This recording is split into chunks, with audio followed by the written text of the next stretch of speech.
자, 이번 차식 내용은 우리 슬세 96페이지 가시면 인정소득 과세 문제입니다. 인정소득 과세 문제. 여러분 인정 배당, 인정 상여, 인정 기사소득 세 가지에 연결되는 과세 문제인데 이거 정리 안 하면 쓰기 힘듭니다. 우리가 아는 내용이긴 한데요. 이게 우리 법인세법이 봤던 변동통지 관련된 내용과 연결되는 거기도 합니다. 그래서 한번 구상을 좀 해보실 필요가 있습니다. 상당히 중요한 주제로 제가 취급합니다. 인정소득 과세 문제는 하나씩. 자, 인정 상여가 있습니다. 먼저. 그럼 이제 귀속자 과세 문제입니다.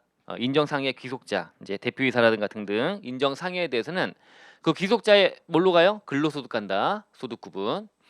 인정상해 근로제공일이 수입식이 맞죠? 그리고 이제 법인은 원청 인수하고요. 염회산 등의 절차가 진행된다라고 보시면 되고, 이 절차 진행되는 것이 이제 법인세법 할 때 봤던 그런 얘기들이 되는 거죠. 원청 인수, 염회산 언제 할 건지 등등 재연말산 봤잖아. 재정산. 자, 그다음에 신고 의무. 이제 귀속자 입장에서는 인정 상여가 얹어지면 다른 소득이 없다면 정산으로 끝나버린다라고 하는 거고요. 다른 소득이 만약에 또 있대요. 그러면 이때는 다음 년 5월 말까지 과표 확정 신고 등을 해야 된다라고 하는 겁니다. 다른 소득이 있으면 당연히 신고 납부 의무에 이제 확정 신고 의무를 지게 되는 거겠죠. 그렇게 일단 기본 틀 잡고요. 자, 여기 박스 친 게 상당히 중요할 것 같은데요. 자, 우리 실제 소득인 근로소득 실제 소득과 인정소득이라고 인정상여와 이 두 개의 어떤 구분, 두 개의 어떤 차이점. 자, 원청인수부터 실제 근로소득은 지급일이 이제 원청인수하는 거에 대한 어떤 기본적인 이제 시기가 되겠죠. 지급일. 근데 인정상여에 대해서 원청인수 언제 하는 겁니까? 얘는 이제 원청인수에 대한 시기 특례가 되는 거죠. 말하자면. 그래서 내가 우리 법인이 신고할 때 인정상여가 발생한 거야. 그러면 법인이 이제 신고하면 신고일. 이때가 지급 시기, 즉 원청인수 시기 특례. 그다음에 만약에 신고할 때 반영 안 하고 조사 받아 가지고 이제 변동 통지 받으면 변동 통지서 받은 날, 그죠? 수령일. 통지서 받은 날. 요 변동 통지서 말하는 거예요. 통지가. 이렇게 해서 여기 있고 기본적인 원래 월급 받는 내 그냥 실제 소득이라고 한다면 그땐 지급일이다. 여기도 시기 특례라는 게 나오긴 하죠. 시기 특례. 1월부터 11월 달치 거를 12월 말까지 안 받으면 12월 말 이 얘기죠. 12월 달치를 다음 년도 2월 말까지 안 받으면 2월 말까지. 그게 이제 시기 특례라고 하는 건데요. 얘도 시기 특례, 얘가 시기 특례가 되고 얘도 시기 특례가 되고 그렇네요. 자, 여러분 방기별 납부란 게 있죠? 얘는 방기별 납부 대상이 되면 다 합니다.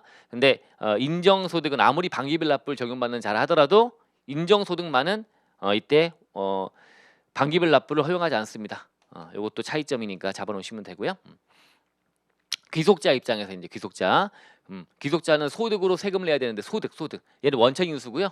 얘는 소득 받는 쪽에서 이제 소득은 근로제공일이 수입시가 되고요. 얘도 근로제공일이 된다. 똑같습니다. 얘 연말산하고요. 그 다음에 다른 소득이 있다면 확정신고한다. 이걸 알고 있는 기본 틀.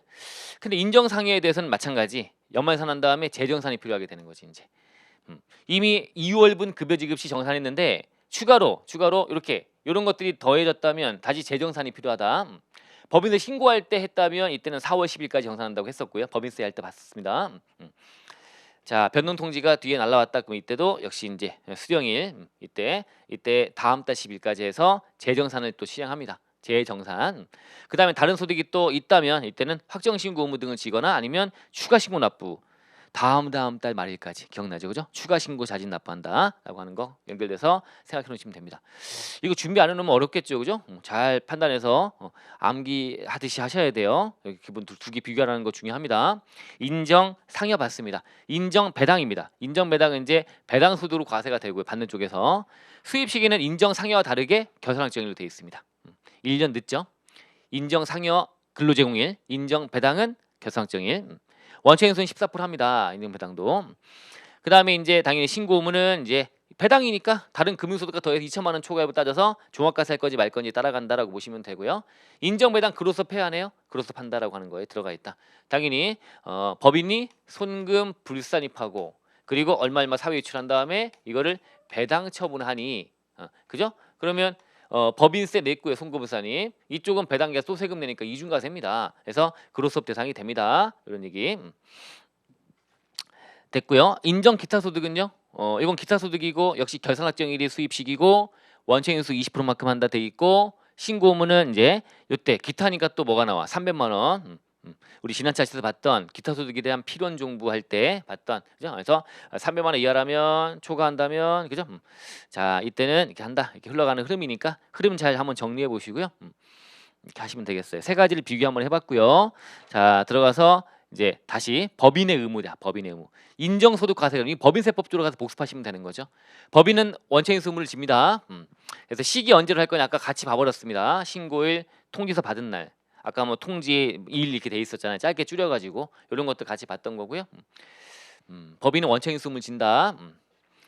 그 소득별 원천인수에 대해서는 이렇게 한다라고 돼 있고요. 흘러간 흐름이니까 자 좀 밟아보시면 될 것 같아요. 어려운 얘기는 아닙니다. 한 번쯤은 정리해 놔야지만 쓸 수 있다라고 하는 거니까 이렇게 돼 있고 원천인수 14%, 뭐 20%등 돼 있고 막 그런데 인정 상여까지 돼 있고요. 예, 여기서 이제 요거 좀 잘 보셔야 되겠죠. 귀속자의 의무.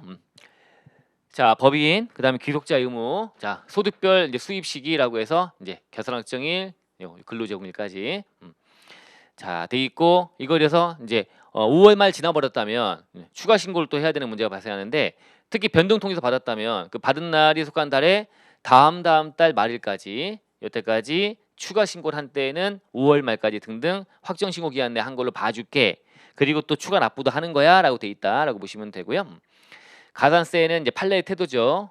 그래서 추가 신고 기한을 줬으니 그때까지 안 했다면 그 다음 날부터 하루하루 붙어 나가는 가산세가 붙는다라고 납부정 가산세가 이런 것들이 판례 태도다라고 이제 보시면 됩니다.